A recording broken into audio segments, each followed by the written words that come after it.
Hi, good afternoon. Today we are going to go ahead and look at the questions that appeared in Ashoka's sample paper. So, one thing that I would like to highlight before I begin is that the sample paper of Ashoka was, just the sample paper. It is as good as the sample as the questions that are asked in ISI or DSC. So the level is pretty good, and you should be preparing very well for this exam. At the same time, one another thing that I would like to highlight is that the faculty at Ashoka is brilliant. So one of the faculty who used to teach when I was in my Delhi School of Economics, we had a very good faculty by the name of Ashwani Deshpande, and she, as I know, is now a part of Ashoka. So this is just an example, but the faculty and the kind of intuition that they give to economics and the kind of the background that they give to economics is excellent. So it's a very good institute to go ahead and apply for. Okay, so you should definitely go ahead and give Ashoka a good try, and you should just not think that it's not a worth it university. It is in fact a very good university to do your fellowship from, to go ahead and do your masters from, to go ahead and in fact do your PhD also from, right? So having said that, let us look at the first question. So I have not picked the questions in any sequence. These questions are actually picked up in in a random way, but they are from the sample paper of Ashoka. Just one or two questions maybe I've not picked from sample paper. I found those to be important, so I've just anyways given them as part of this marathon. Okay, so there are 12 questions that I'm going to go ahead and cover today. Let's look at the first one. It says suppose an urn has B black balls and R red balls. If we randomly pick a ball, if the drawn ball is red, we put two red balls back to the win. And just think about this. So I have this urn. This is a box maybe. I have R red balls in it, and I have B black balls in it. I randomly pick up one ball. So suppose this ball turns out to be red. So if this ball is red, I've picked out this ball. How many balls are left in this?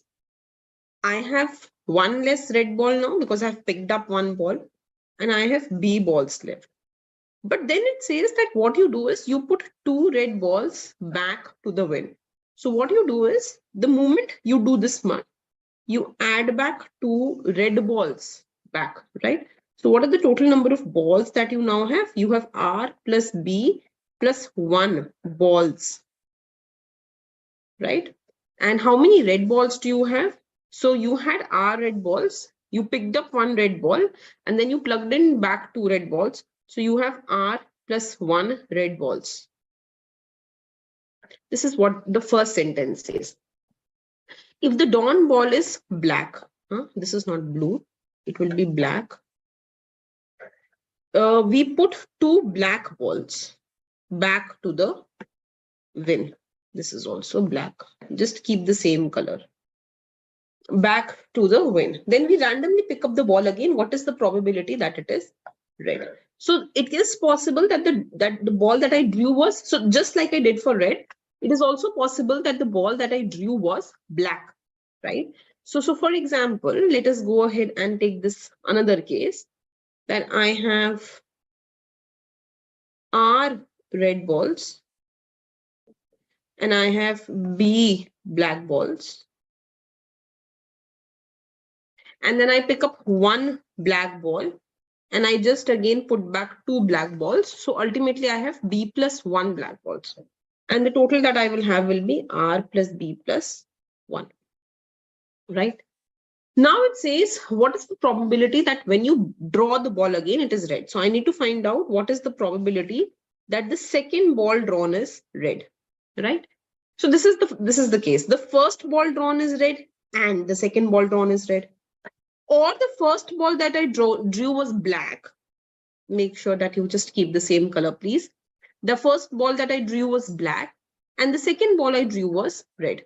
So first of all, find out the probability that I am drawing the first ball as red. So first case, when I first draw the ball, there were R red balls and total number of balls were R plus B. So if I have to draw the first red ball, the probability will be R plus B. Then the second red ball, as I just explained, the moment you draw a red ball, you have one less red ball, but then you put back two red balls. So totally you will have R plus one red balls. This is what we just saw, right? That totally you will have R plus one red balls. So the second time that you have to draw, you will be drawing out of this R plus one red balls. And this will be out of how many total balls? R plus B plus one. So this is the probability of drawing the second red ball. Similarly, if I talk about black balls, you have a very similar thing happening. So initially there were B black balls out of R plus B balls. So this is the probability. You will draw this.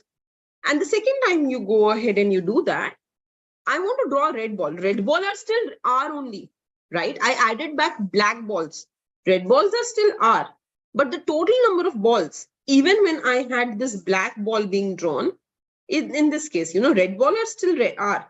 But the total number of balls that I have will be R plus B plus 1. So this is what I have here. I will have R plus B plus 1 here. Now it's same. Simple. What you can do is you can take common. So what I have done is I've taken this part common. So from here, this and this comes out.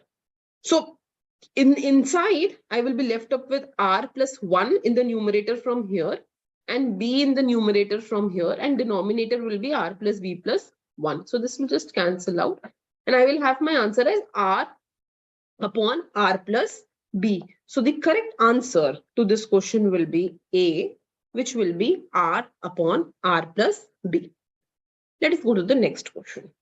It says a random sample of size 8 is drawn from a distribution with probability mass function given as this.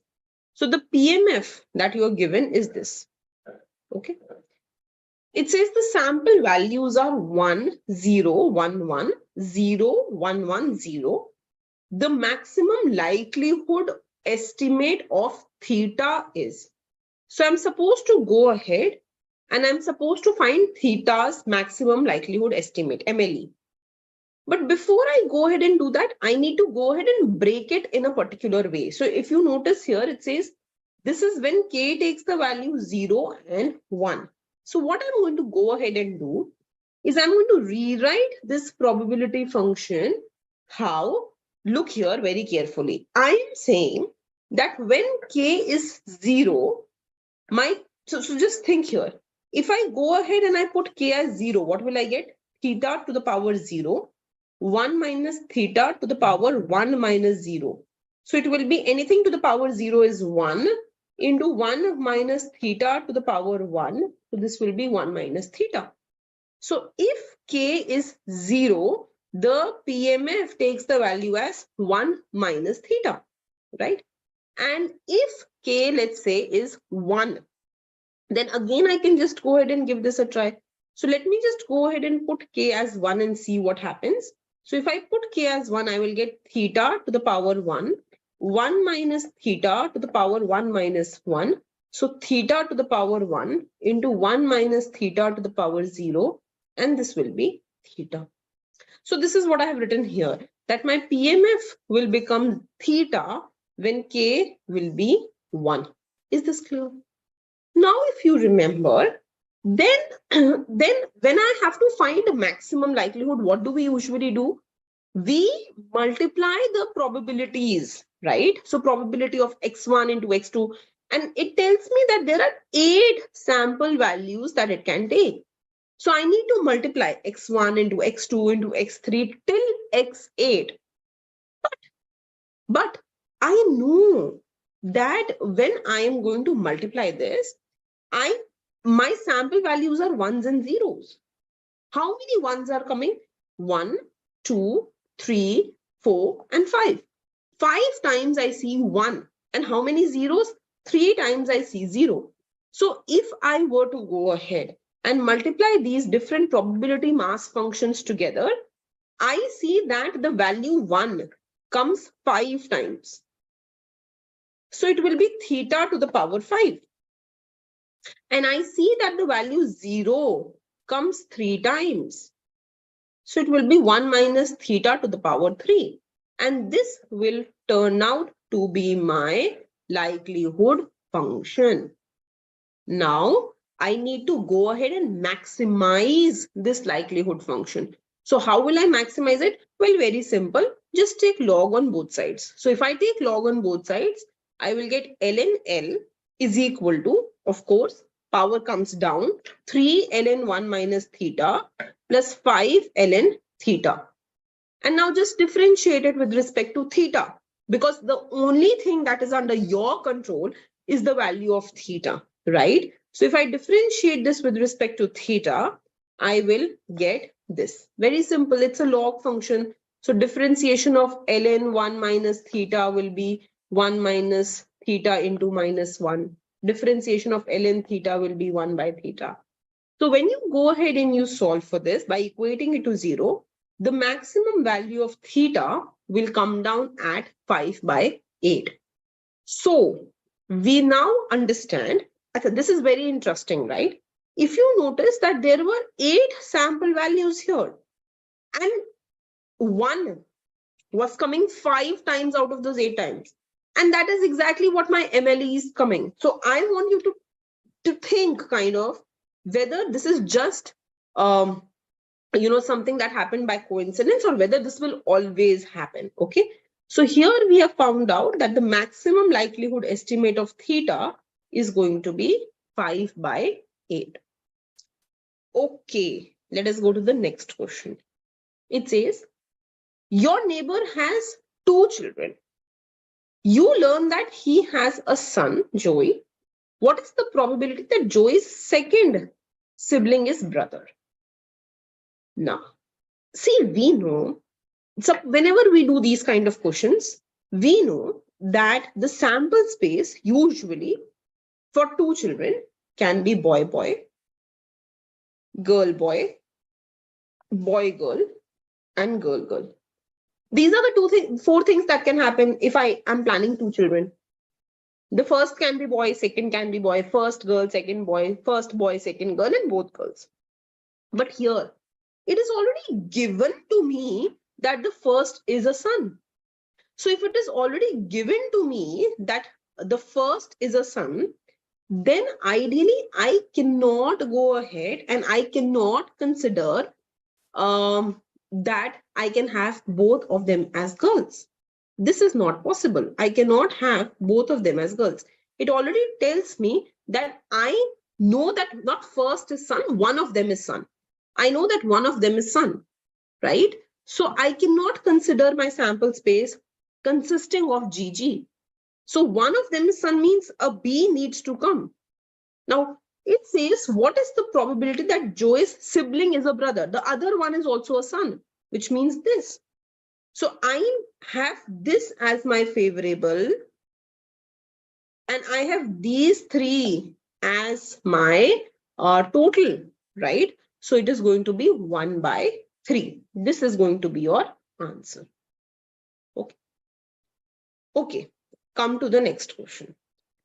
Again, this is a sample paper question only. So it says 2 cards. This is very good question. I loved this question. It says 2 cards from an ordinary deck of 52 cards are missing. So think about this. You can consider this missing as you have drawn 2 cards out of a deck. So it's like this. I have a deck of 52 cards, and out of these 2 cards, I have drawn out 2 cards, right? Which means the remaining cards I have are 50. Now it says, what is the probability that a random card drawn from this deck is a spade? So if you know we know that there are 13 spades that I should have, 13 diamonds, 13 hearts. We know that, right? But now it is saying that I need to draw a spade out of these 50 remaining cards. But here is the thinking that should start. It is possible that the first two cards that I lost, that I drew, both the cards were spades. I have lost both the spades. In that case, I will only be left up with 11 spades and 50 total cards. It is also possible that I have just lost one spade, which means that out of, and one other card, which means I will be left up with 12 spades. Out, I have to draw the probability of drawing any one of these 12 spades out of 50. And it is possible that I would have lost none of the spades, right? And I've just lost two random other cards, right? In which case, I have all these 13 spades intact, and I have to find probability of drawing one of these out of the 50 cards. So you need to go ahead and you need to make these cases. So let's say that E is the randomly drawn card is spade, and Fi represents that spades are missing from 50 card deck for I, 0, 1, 2, etc. Right? I need to go ahead and I need to find the probability of E. What is E? What is the probability of drawing the spade as the card? This is the first one. This says F0, which means 0 spades were missing. All the spades were intact. It's like this one. All 13 spades were intact. I did not lose any spade. These two cards that I drew were some other cards that I missed. Maybe I missed a diamond, maybe I missed something else, a heart card, but I did not go ahead and miss a single spade card. So this is what it says, that given I did not miss a single spade card, what is the probability of drawing a spade card, right? Then this is that I missed a card. One was a spade card, and given I have one less spade card, what is the probability of drawing a spade card now?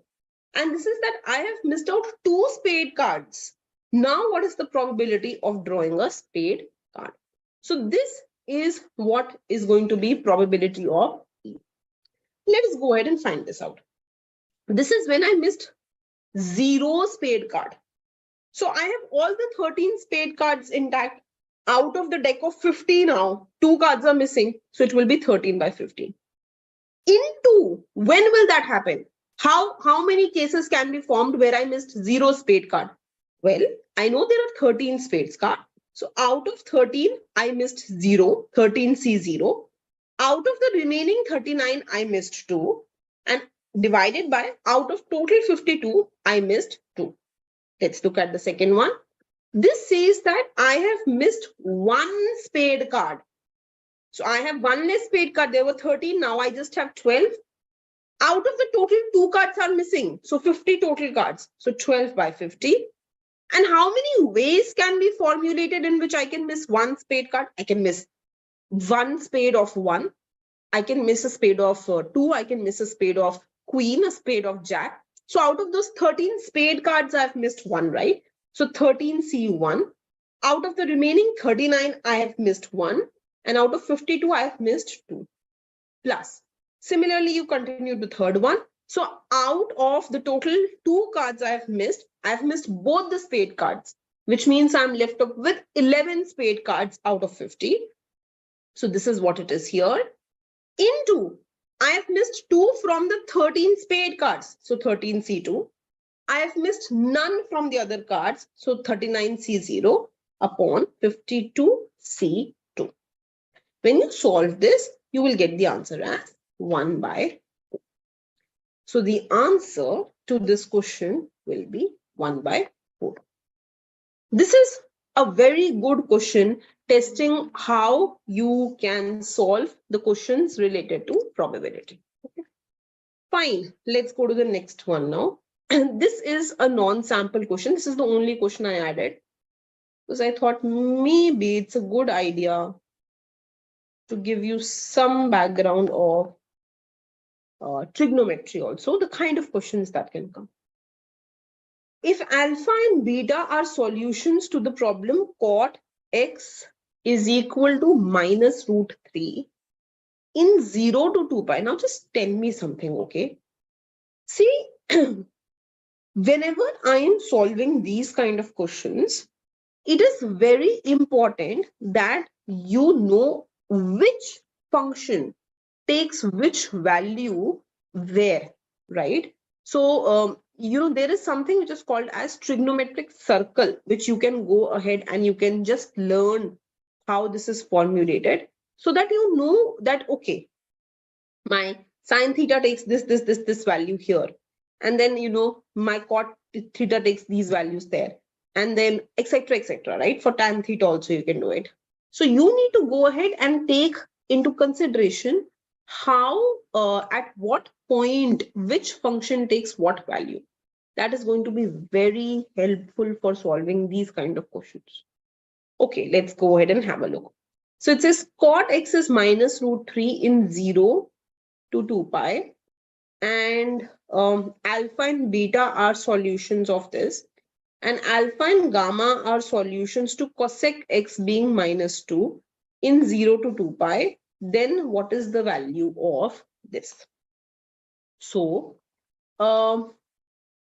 what we can do is we can begin by saying that if cot theta is minus root 3, right, then in 0 to 2 pi, right? Pi we know is 180 degree, right? So 0 to 360 degree, then x can be either 5 pi by 6 or 11 pi by 6. This is what can happen. To go ahead and to give you a circle, I'm making it for cot theta. It is just going to be helpful for you, but I want you to understand this well, okay? So let's say that. Let's have something like this, right? And so this is 0, okay? Then let me draw a line from here, right? Let me draw a line from here, and let me draw a line from here. Okay, this is cot 90, right? Then I will keep going down, cot 60, which is 1 by root 3, cot 45, which is 1, cot 30, which is root 3. I hope you know these values. Cot 0 is undefined. Okay. And then I will just draw exactly like this here, right? And here I've just gone ahead and drawn these. So basically we need to complete this circle, right? So then you have one more thing. Even if you remember this for one of sine and cos, then you can do it for others. You can do sine by cos, you can do it for tan, then 1 by tan, you can do it for cot, etc., right? So then cot 330 is going to be minus root 3. Cot 315 is going to be minus 1. Cot 300 is going to be minus 1 by root 3. And then cot 270 will be 0. Now you just have to keep repeating. So how will I repeat? Look at this line that I had drawn, now this line, right? So I just have to write the same value here. So if this was 1 by root 3, this will also be 1 by root 3. If this was 1, this will also be 1. If this was root 3, this will also be root 3. If this was undefined, this will also be undefined. If this was minus root 3, this will also be minus root 3. This is minus 1, minus 1. This is minus 1 by root 3, minus 1 by root 3, and then you complete it. Okay? So I went till 270, then this will be 240, this will be 225, 210, 180, 150, 135, 120, and 90. So now we wanted to check where it is taking the value minus root 3, which is here, and just opposite to this, I am taking the value of minus root 3 here, right? So ideally it is 5 pi by 6 and it is 11 pi by 6. You can also write this in terms of pi. So you can start from pi by 2 and just complete it, right? This will be your pi here. Just complete it, huh? So you can go ahead and do it in that aspect also. So anyways, coming back, so cot can take, when cot x is minus root 3, x is 5 pi by 6 and 11 pi by 6. Similarly, if cosec x is minus 2, x is going to be 7 pi by 6 and 11 pi by 6. Now note that they have one common factor, which is alpha. And I'm getting a common factor here also, which is 11 pi by 6, right? So this becomes my alpha on both sides, which means that this will be, one will be beta, one will be gamma. So I have got alpha, beta, and gamma. Now it just says what? Find alpha minus beta upon beta plus gamma. So alpha minus beta will be 11 pi by 6 minus 5 pi by 6, 6 pi by 6, which is pi. And beta plus gamma will be 12 pi by 6, which is 2 pi. So when you find alpha minus beta upon beta plus gamma, it will be pi by 2 pi, which will be half. So we see that the answer to this is going to be, okay, let's go to the next question. Very good question. So person A's utility function is given by x1 square plus x2 square, and both the goods prices are the same. Then it says which of the following is true. Consumer consumes 1 and 2 in 1:1 ratio. Only consumes good 1, only consumes good 2, is indifferent between the two goods. So now think about this. If you closely look into it, the utility function is x1 square plus x2 square. If I find out its MRS, it will be mu x1 by mu x2. So this is going to be 2x1 by 2x2, which is going to be x1 by x2. Then I need to ask how this MRS changes as x changes. X1 changes. And I get, if I differentiate this, I get 1 by x2, which is greater than 0. Which means that this is not the well-defined preference. This is a concave IC, right? It has increasing MRS. As x1 increases, MRS is increasing, right? So if my MRS is increasing as x1 increases, it means that I have concave ICs. And we know that for concave ICs, we do not have, we don't see that where my IC is being tangent, because it happens here. If my budget line is this, then we will get the solution at the extremes, right? And in this case, when the slope of budget line is 1, when prices are equal, then I am indifferent. I can either consume on the x-axis or y-axis, but I can't consume both, right? So I will either be consuming good x or I will be consuming good y. So answer to this question is this. Consumer is indifferent between good 1 and good 2. Okay, come to the next one. A monopolist faces P is equal to 10 minus Q and has, this is good question, monopoly has constant cost of 5 for the first 2 units of output and then it decreases to 3. Many people do this wrong. बहुत गलत है. You see, it says for the first 2 units, your cost is 5. It does not mean that if I am producing 3 units, then per unit cost is 3. No. Only the third unit will cost me 3. The first 2 will still cost me 5. What people do, and I will just tell you, which is what is wrong, is that they say, okay, my marginal cost is either 5 when x is up to 2, and my marginal cost is 3 when x is greater than 2. So what they do is, suppose you go ahead and you say that, okay, I want to produce higher units, then my marginal cost per unit will be 3. Suppose my output is 10 units. Then my marginal cost will be 3. No, the first 2 units will still have a marginal cost of 5. It does not mean that out of these 10, even the first 2 costed you 3. No. The question is saying monopolist has constant unit cost of 5 for the first 2 units, which will keep intact. So in this case, what I'm going to go ahead and do is I'm going to rewrite this in a bit different way so that we understand it very well. So what we are going to do is suppose I want to break this. This 5 can be written as 3 plus 2.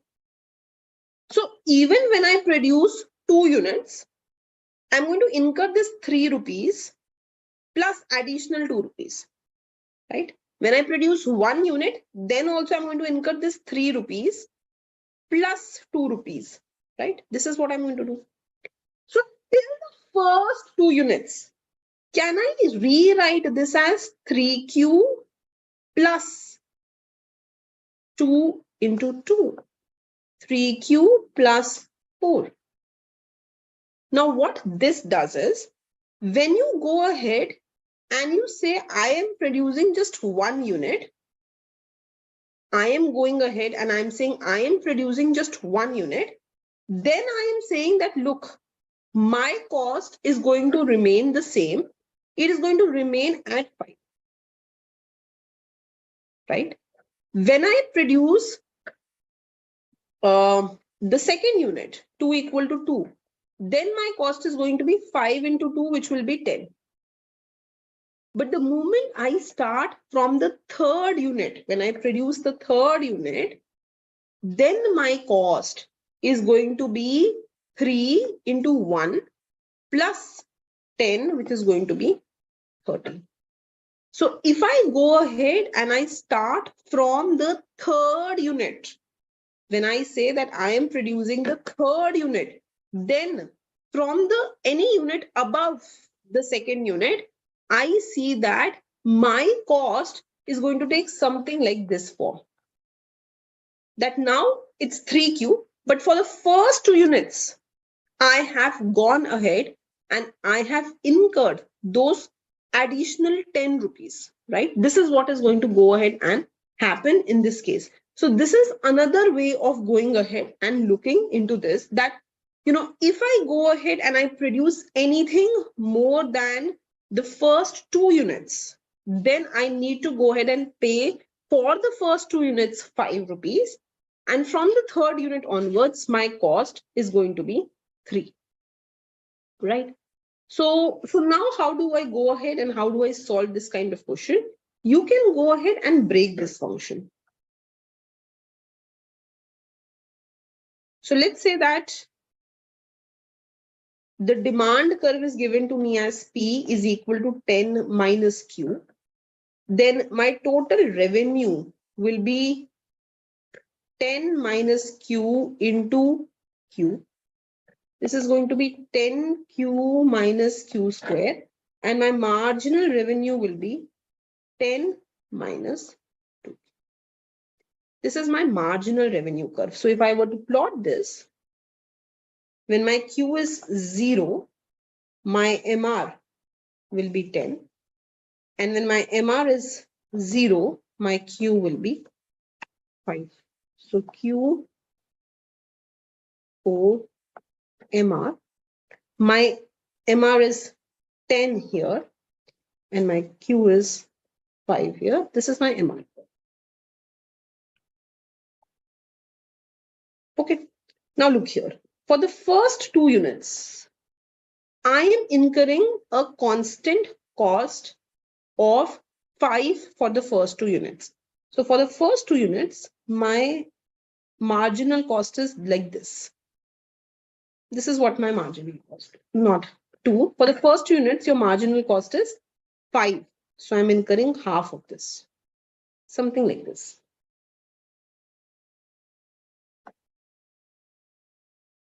My marginal cost is 5. And for the remaining units, it decreases to 3. Oh, did I do something wrong here? No, it is correct. Okay, for the remaining, it decreased to 3. So 2 onwards, 2 is included here, and then it decreased to 3. Something like this has happened. Okay.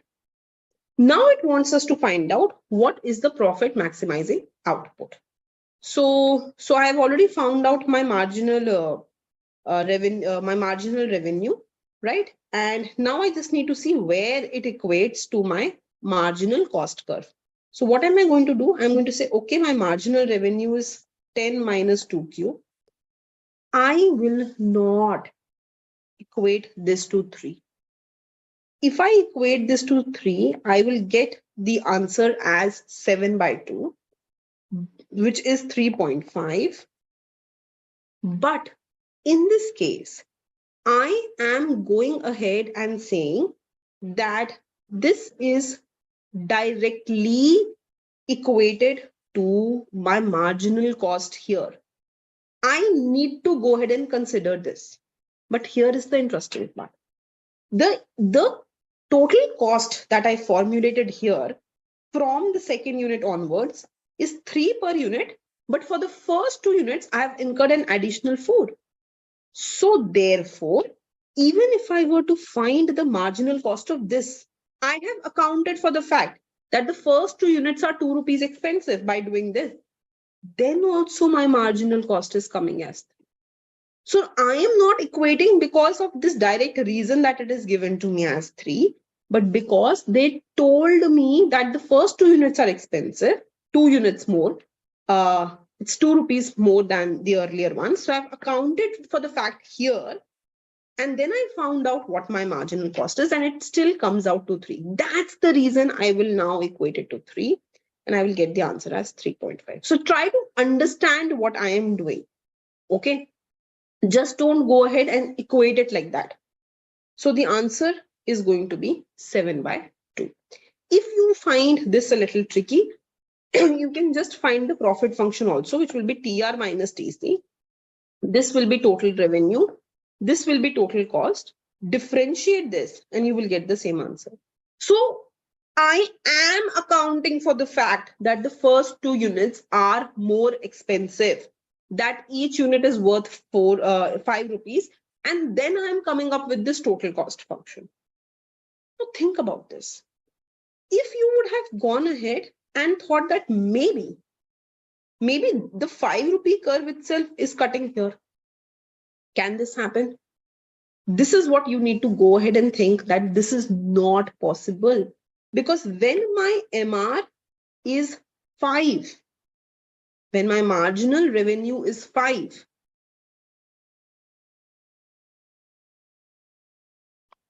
okay, sure. I'll explain it, Tanishta. So when my marginal revenue is 5, then so if I put, if in this equation, I go ahead and put 5, I will get 2Q is equal to 5, and I will get Q as 5 by 2.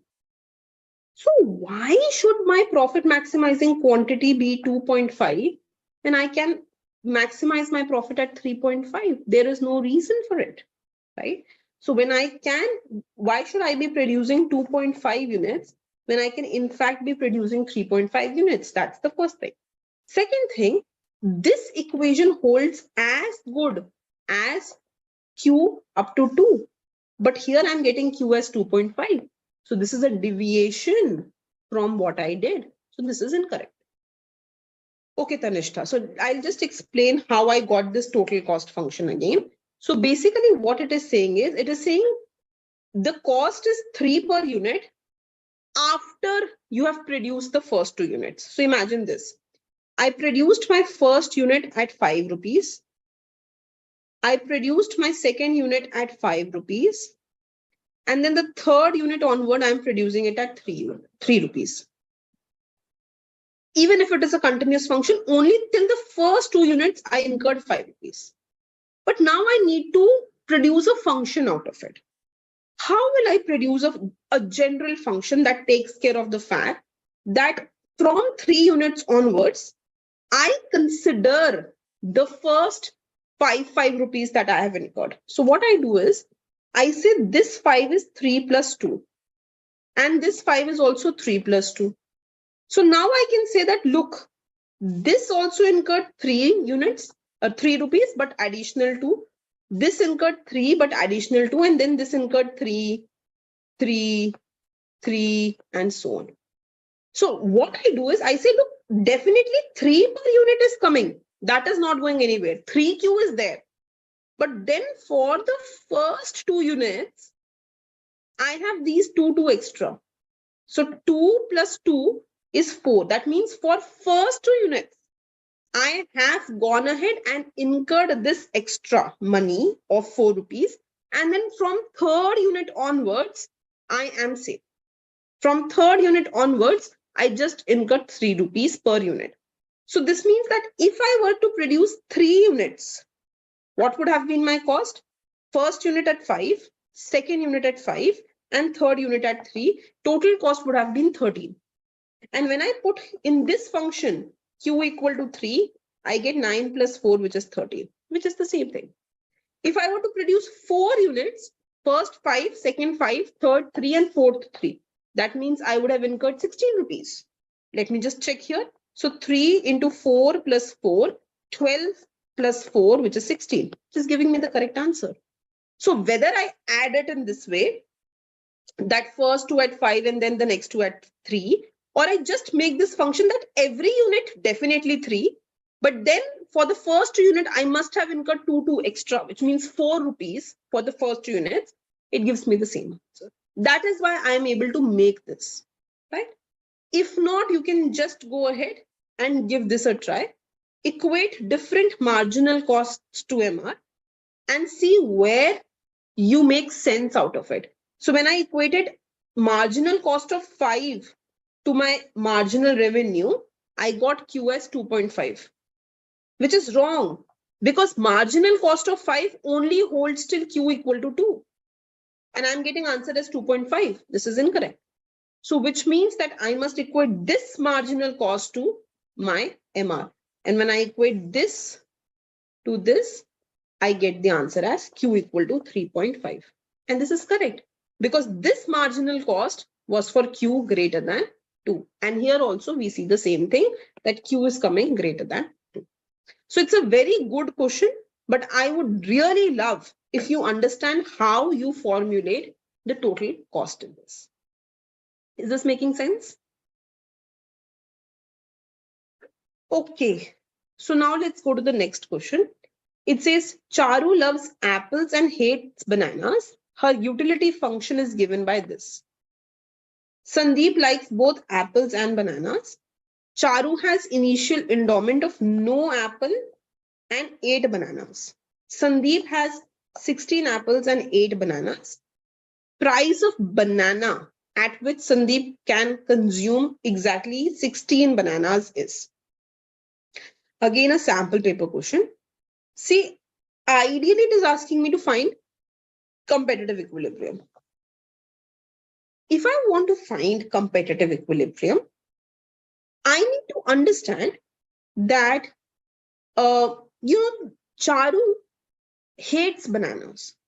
So if it were up to her, she would have consumed 0 bananas and all apples. And this is what she's going to do. So what I do is, I say, okay, this is my total endowment. And then I say, because she only loves apples, she wants to go ahead and spend all her income on apples. How many apples can she consume? Her income divided by the price of the apples. What is her income? She can earn income only from her endowment. This is her endowment bundle.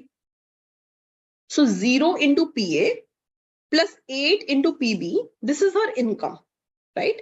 0 into PA plus 8 into PB. This is her income divided by the price of apples. So the number of apples that she can consume is 8 PB upon PA. Now let's talk about Sandeep. He has quasi-linear preferences. So what will he do? He will go ahead and consume in such a way that his MRS is equal to price ratio. So I find out his MRS and I equate it to the price ratio. What is his MRS? Differentiate with respect to A. This will be MUA. Differentiate with respect to B. This will be MUB and equate it to the price ratio. When I do that, I get that B is this much. B is PA by PB whole square. So Sandeep will consume bananas. Sandeep will also consume apple. Both goods are good goods for him. And Charu will only consume apples. But now, the question says that we want Sandeep to consume all the bananas. We want Sandeep to consume 16 bananas, right? So I want Sandeep to consume all 16 bananas. So instead of B, I need to put 16. So this is what I do. I just put 16 here. And when I put 16 here, I get 16 is equal to PA square by PB square. So I get 4 is equal to PA by PB. This is what has happened here. Now, it tells me, if you go back somewhere, that, we want to find the price of bananas. If I want to find the price of bananas, then I will keep the apple at the numerator price, which means I will keep PA at 1. So if here I put PA as 1, I am going to get PB as PA divided by 4, which will be 1 by 4. So the answer of PB is going to be 1 by 4. Very easy question, but you can do it after you understand general equilibrium very well. Okay, come to the next question. This is again a sample paper question. It says, indicate which of the following statements are true. When output gap is 0, economy is on its short-run Philip curve, but converse is not true. So just think about this. Output gap is the gap between actual and potential output. Now, in the long run, my actual output is equal to natural level of output, is equal to potential output. So in the long run, my AS curve is vertical. I have this as my AD curve and this as my short run AS curve. In the long run, where the short run AD and AS meet, it is equal to where the long run AS meets. So in the long run, your short run Phillips curve and long run Phillips curve also meet. The long run Phillips curve is vertical at the natural level of unemployment. And the short run Phillips curve is, of course, downward sloping. Now, we understand that if it is long run, then I am at point A. And this A represents that I have natural level of unemployment. That means I do not have any additional unemployment. I'm at full employment level. My output is also at full employment level. So if that is the case, that my output is at full employment level, what should be the answer to this? It is correct. Output gap is 0. That means I'm in the long run. Economy is on its short run Phillips curve. Yes, I still have this point on short run Phillips curve also. This point A lies on both short run and long run Phillips curve. It says, but converse is not true. That's correct. If Y is equal to Y star, you will be on short run Phillips curve. Whenever you will be on short run Phillips curve, Y is not equal to Y star. So this point Y is not equal to Y star. This point Y is not equal to Y star. There is only one point on the Phillips curve where Y is equal to Y star. That point lies on the Phillips curve. That is true. But not all points of Phillips curve represent Y equal to Y star. So the converse is not true. This is the correct statement. Now just see this. Output gap is ratio of actual to natural real GDP. See, in the answer key, they have said it true, but I would not agree to it completely. Usually we don't talk it as ratio.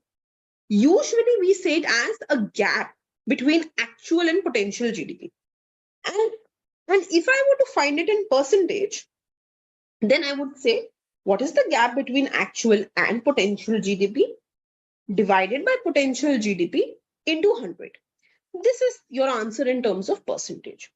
So we can say that, ratio of actual to natural GDP may give you an indication between what's the gap between the two. Just for example, if my actual GDP is 100 and my full employment is 400, it means I'm 1/4 to the full employment level, right?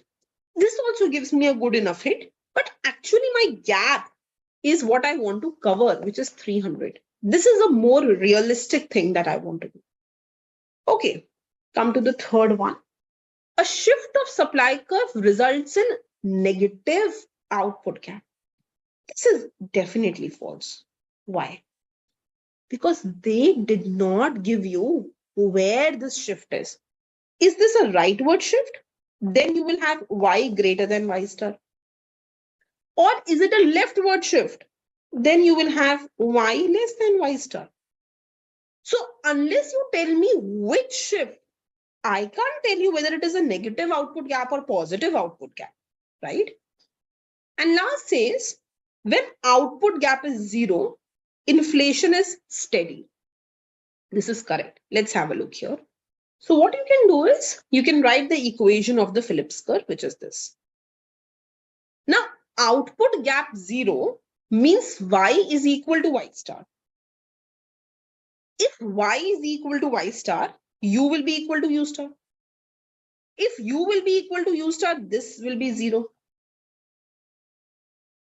If this will be 0, pi will be equal to pi. So I will have a stable inflation. And if I were to assume that a person is having rational expectations, that his expectations are correct, then this pi e ki jagah pe I can just write pi t minus 1. My expectations are absolutely correct, right? And it's just as the previous years. So what I can do is I can simply say that this year's inflation is equal to last year's inflation, which means that it is a stable inflation. So yes, that statement is in fact correct. Okay, come to the next question. The function is defined as this. For how many positive values of a is the function continuous for all x's? Now just take this. Let's say, see, I am only concerned about two values, because if I look at the numerator, I can just break this up. X square minus 4 can become x minus 2 into x plus 2. And x minus 1 will remain as it is. And if I talk about the denominator, I can write it as x minus root a into x plus root a. Right? Now just think about this. If root a is 2 or minus 2, then a will be 4. Right? If root a is 1 or minus 1, then a will be. If I have to take a as 4, if my a is 4, then what is going to happen? Well, very simple. In the denominator, it will become x square minus 4. This will simply cancel out.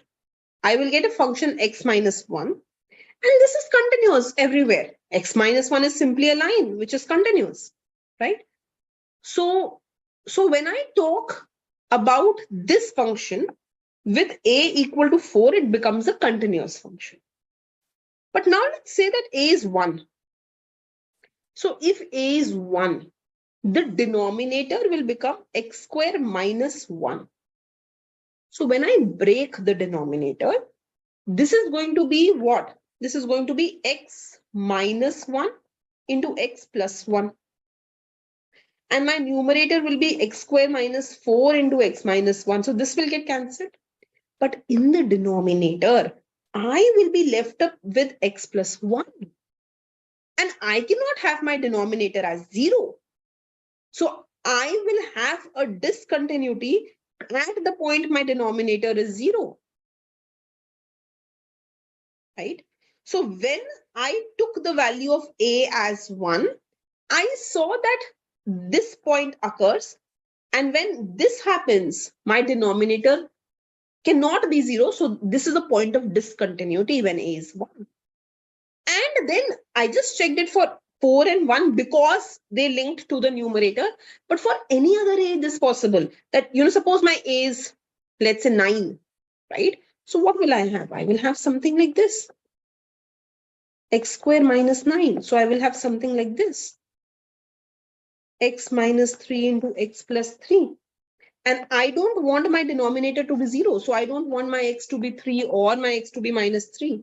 So for any other value, I will get 2 points of discontinuity, right? Whatever a I put in here, I will get 2 points of discontinuity. But when I have my x at a, because one factor gets cancelled, I have 1 point of discontinuity. But the best is when I have x as a as 4, then I don't have any point of discontinuity because this entire term just goes away. The denominator just goes away. So which means that there is a possible value of a such that my function becomes continuous throughout and the discontinuity just goes away. Okay. Come to the next one. The function is differentiable, strictly concave, strictly increasing, and satisfies f0 is 0. Which of the following statement is true about this function? Okay. There are multiple ways to do this. I have done using Taylor's approximation, but it is up to you what you want to use here. So what I have done is, look here. If I were to find Taylor's approximation of fa, it is fa plus f dash a x minus a, right? Now, when I say that I approximate something to something, that, let's say that,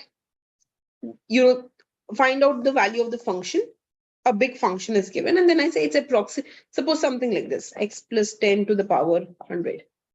And I need to approximate it to value, then what do? We say that its approximate value will be something. And that approximate value for concave functions is its upper bound.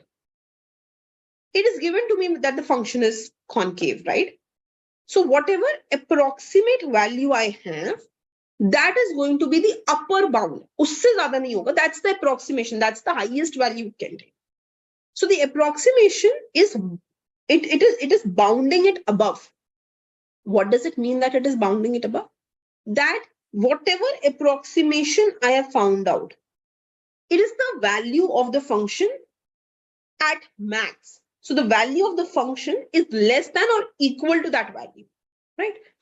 Now what you can do is, you can just put, this will be f of x function, right? Here also. Now what you can just go ahead and do is, just put x equal to 0. So let's check what happens at x equal to 0. So I will have f of 0 less than equal to its approximation. What is the approximation? F of a plus f dash a x minus a. But this gives me that f of 0 is 0. So if f of 0 is 0, then f of 0 ki jagah pe I can just put 0. And this 0 minus a will simply be minus a. So I will get 0 less than equal to f of a minus a f dash a. And now I will just take this to the other side. So I will get a f dash a less than equal to f of a. So f dash a will be less than equal to f of a by a. So this is what your answer is. So the answer is supposed to tell what is the relationship between f dash x and fx by x. Now just think, supposedly, I want to just give you this homework. What would be the relation when your fx is a linear function? So suppose my fx is x plus 10, right? what is the relationship between fx and f dash x by x? Just try and find this out. Okay, similarly, you can actually go ahead and do it for others also, but make sure that you, so it says f of 0 is 0. So which means that here also, let me just take a linear function like this. So this satisfies the condition that f of 0 is 0. Right? So just go ahead and try this and see what relation you will get. Okay, now come to the last question. It says you're given a function and this function is given by 3x plus 4 and 3x is in the mod. For which values of the following function does the graph intersect the function? These are the 4 functions. It says which of them will intersect this, right? So what you can go ahead and do is you can just open up this function. So when I say 3x plus 4, it is going to be 3x plus 4 when x is greater than or equal to 0. When I open up the mod, and it is going to be minus 3x plus 4 when x is less than 0, right? Now, what I'm supposed to do is find the point of intersection, right?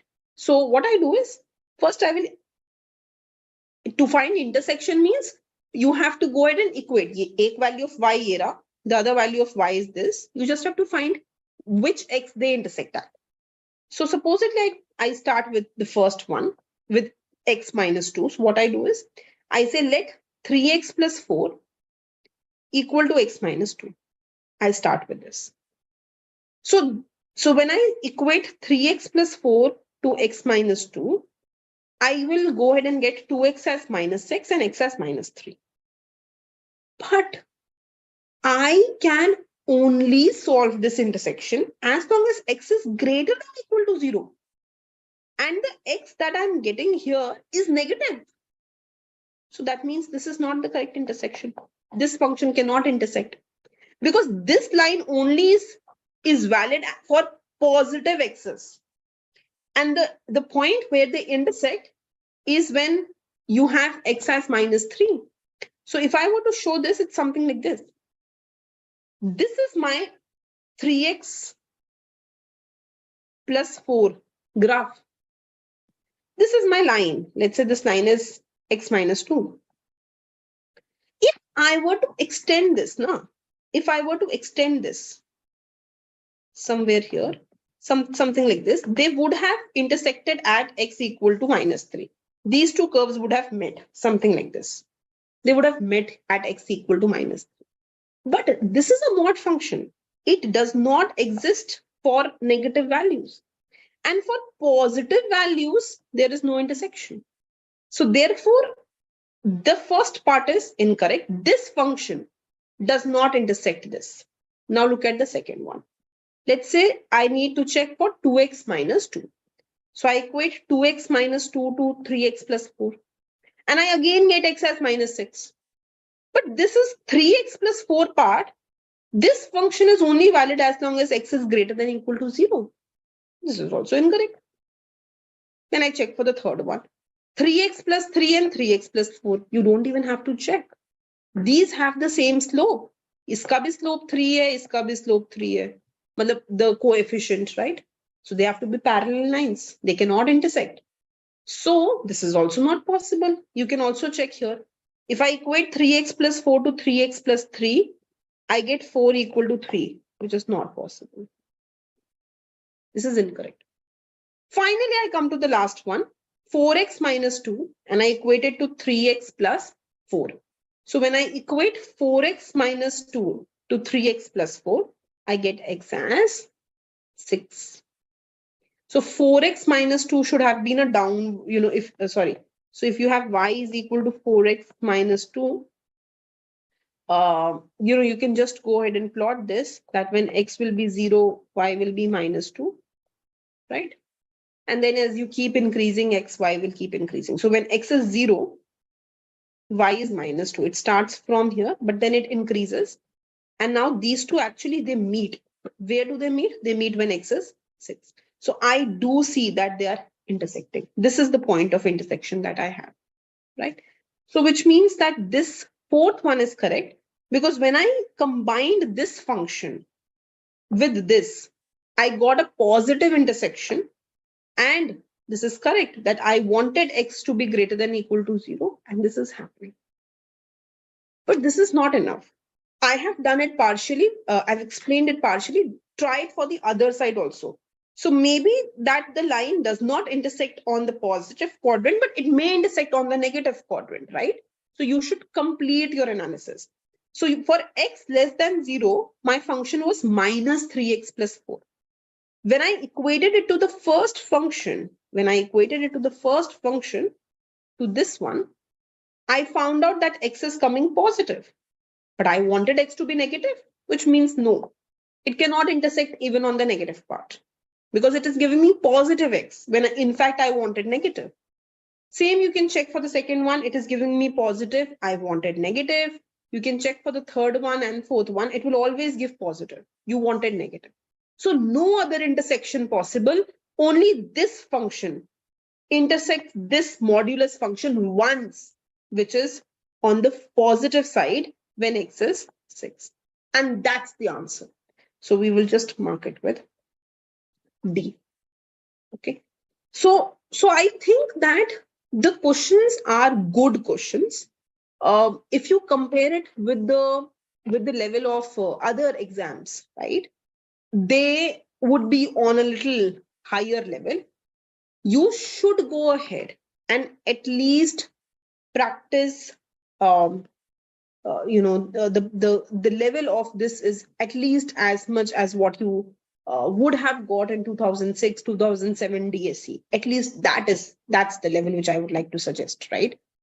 And if you just go ahead and look at the previous CUET papers, they stand nowhere with respect to what exam the Ashoka University is conducting.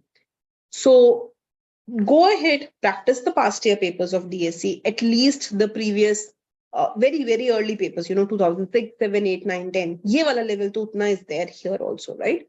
And look thoroughly into the analytical and logical questions also, which I did not cover today, but maybe I will go ahead and do it in the future.